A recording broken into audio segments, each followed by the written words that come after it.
Well, we may never have gotten the Paul Reed victory tour, but it may be time for Daryl Morey to start his. We are seeing the impact of the Buddy Hield addition and everything that he means for the Sixers team, both in the short and long term.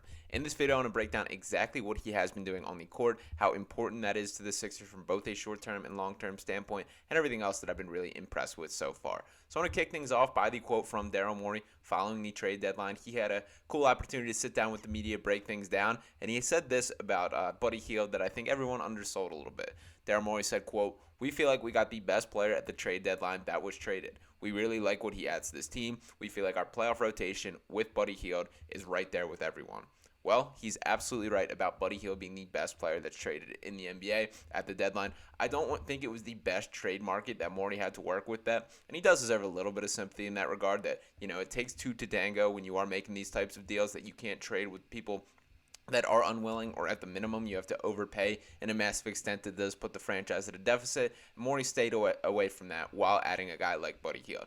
Now, I do want to acknowledge just the full stats of Buddy Hield, that this is a guy who has been getting it done for quite some time. He's been a 20-point-per-game scorer at the NBA level already. Of course, that coming back in 2018-19 with the Sacramento Kings, but he's a guy who's gotten it done on multiple levels. When we look at the career averages, 15.7 points per game, 4.3 rebounds, 2.6 assists, shooting 40.1% from three on 7.7 three-point attempts per game. That is the calling card of Buddy Hield, that when you think of who he is as a basketball player, you are always going to think about shooter first.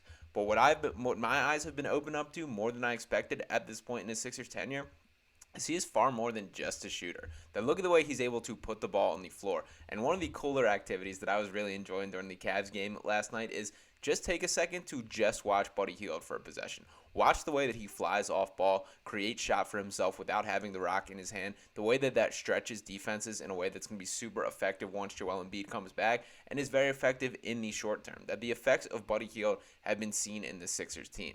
The Sixers points per game without Embiid pre-trade deadline, 112.2 points per game. That would rank 26th in the NBA, and their points per game without Joel Embiid post-trade deadline, 121 points per game, which would rank 4th in the NBA. Now, that's obviously a drastic example and a small sample size that we have to work with. Only 3 games that we've seen with Buddy Hield on this roster.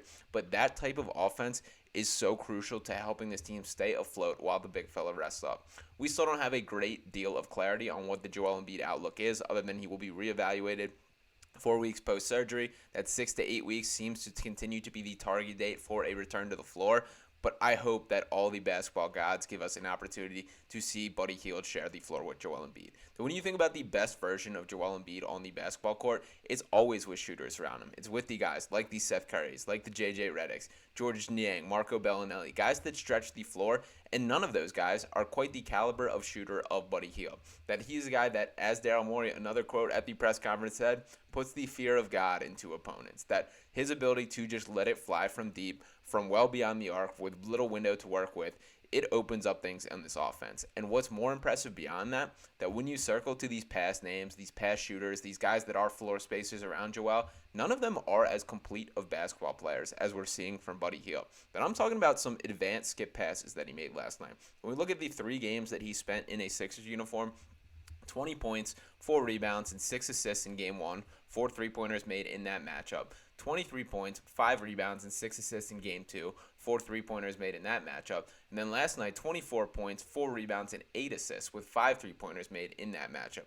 I do think it was his best game in a Sixers uniform, and he's a guy who was just straight up necessary to getting that win. That he was a driving force, had 13 in the first half, and just the pressure that he puts on defenses with his motion, with his movement, is so vital. And beyond just being a shooter, which once again is kind of the reputation of Buddy Hield, this guy who's won an NBA three-point contest in his past, constantly is in the mix for the most three-pointers made on a year-by-year basis. Only Steph Curry is the guy that has made more three-pointers since Buddy Hield has been in the league. Some really impressive stuff when you look at those type of raw statistics. But what I've been blown away with is he can handle, he can put it on the floor, he can create his own shot off the dribble. And his little left-hand finish is something that's incredibly impressive to me. That for a guy that is such a polished shooter, that you think about that quick release with the right hand, he's done a couple times now where he's taken it across his body, finished with the offhand with the left, and some really tough angles around the rim. That ability to kiss it off the top of the glass and get it to fall into that net. That is an impressive ability. Something a little bit reminiscent of Tyrese Maxey. Tyrese obviously does it to another level than I think Buddy Hield is capable, and I put Maxey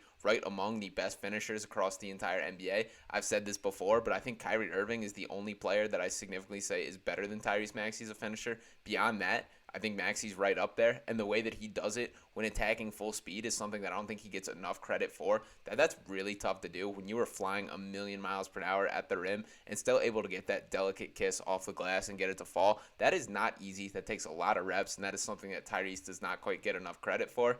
I'm never saying that Buddy Hield is quite that level of a finisher, but the fact that he has looked so polished and has hit some of these off-angle, tough angles that have gone down is really impressive and something that should change the way we look at Buddy Hield. So when we look at what he brings to this table, and I do want to give him a bunch of credit for diving right into the fire. This was a guy who was traded to Philadelphia, and the turnaround time for him stepping on the floor and making an impact was very impressive. And Buddy was asked about this following his first win in a Sixers uniform. I wanted to pull up this quote here. Buddy Hield saying, quote, "Nobody's going to feel sorry for you in the NBA. There's no crying in basketball. My high school coach always used to say that in the Bahamas, so you got to figure it out. First day from physical, straight to the arena, watching film on the plane, trying to figure out schemes, but you never figure out everything until you're really there." Hield is all about professionalism. He has been thrust into some tough situations before in Sacramento and Indiana, and will be looking to continue to be that same guy in Philadelphia, despite so many key pieces missing at the moment. Quote, "Just figuring out the team, figuring out the terminology. We've had a different type of terminology," Hield added. "It's the first day of school, man. Just trying to learn your new classmates and learn your new teachers, which is the coaches, and just figure out how everybody talks and communicates. You got to be a professional and embrace it, and the end goal is to win a game, and no matter what happens, we're happy to get a win." Just a very mature and adult answer from Buddy Hield there. That I love the outlook. I love the fighting spirit of him ready to make an impact from day one. And I also like to point out that a couple times now on the broadcast, they've referenced that Buddy Hield has been the guy leading the pack in team huddles, being a guy extremely vocal within the bench unit, speaking to guys, whether that's an effort of making sure he's getting on the same page as soon as possible, or potentially him stepping up as a borderline leader of this Sixers team. That's still super refreshing to hear. That we're not going to know what the true ceiling of Buddy Hield in a Sixers uniform is until he plays next to Joel Embiid. But the fact that we're seeing this level of success without Joel is incredibly impressive and a huge testament to how good that he is as a basketball player. That the game, the sport itself is far easier for everyone in a Sixers uniform when the superstar is there. But we are seeing a different type of attack from this team. We're still seeing some grit, some hard. That win over the Cavs, I think, goes up there as the best win of this Sixers season, and it's all because of the heart, the determination. Even guys like Ricky Council knocking down 2 clutch free throws. A guy that was built for the moment and proved it on the biggest stage. And by the way, when he was asked for it after the game, essentially said the same thing. That he said, "These are the moments you've been training for. These are the opportunities that I look forward to." So I was just excited to capitalize on it. I love that answer. I love that response. And it's only impressive because he was able to deliver at that moment. So shout out to Ricky Council for stepping up. Shout out for Buddy Hield for really changing the ceiling of this Sixers team that I do think by every definition, both in the short and the long term, the Sixers would have a far darker outlook if it was not for Buddy Hield's ability to put the ball in the basket. I expect that to fully continue over the stretch in which Joel Embiid is off the floor. I expect Buddy to get plenty of opportunity as far as getting shots up, creating offense in the way that he sees fit and is capable to add to this team. And then he might ultimately end up being the missing piece when Joel Embiid returns to the floor. And by the way, for the concern about lack of reps or if Joel Embiid is not going to be able to keep up to the same pace, Joel is one of the smartest basketball players in the entire NBA. That you better believe he is already in the film room, checking the way that Buddy is working, seeing what he can do with that. And the type of two-man action that we've seen with J.J. Redick and Joel, or with Seth Curry and Joel, I think there's a higher ceiling for what there can be with Buddy Hield and Joel Embiid, and I cannot wait for that to happen. So let me know what you guys think in the comments. I do want to hear how gassed up you are. Do you think that this changes the playoff ceiling of the Sixers team in the same way that I do? Because I do believe Buddy Hield is so necessary on this team and is going to fit a chunk of shot attempts that nobody they had to answer before. That I've said before, maybe the best recipe to postseason success from a team standpoint is not Joel Embiid scoring 35-plus points per game on a night-by-night basis. Maybe it is Joel Embiid locking up on the defensive end, dominating on the rebounds, using his full effort towards those directions, and minimizing himself to maybe closer to the 25-point-per-game limit. While he's still going to get a lot of, criticism for that from a statistical standpoint, If you win games, you win games. If you win a championship, nobody cares. And I do think that the only way that that baton can kind of be passed is if there's somebody else to run with it. And I do think Buddy Hield is the type of guy who can step up into that role, and I am excited to see what this all fits together when eventually he steps back on the floor. So make sure you guys are smashing that subscribe button, dropping a like to this video, and letting me know your comments on Buddy Buckets yourself. Appreciate all you guys for tuning in this video, and I'll be talking with you next time right here on Sixers Digest. Peace.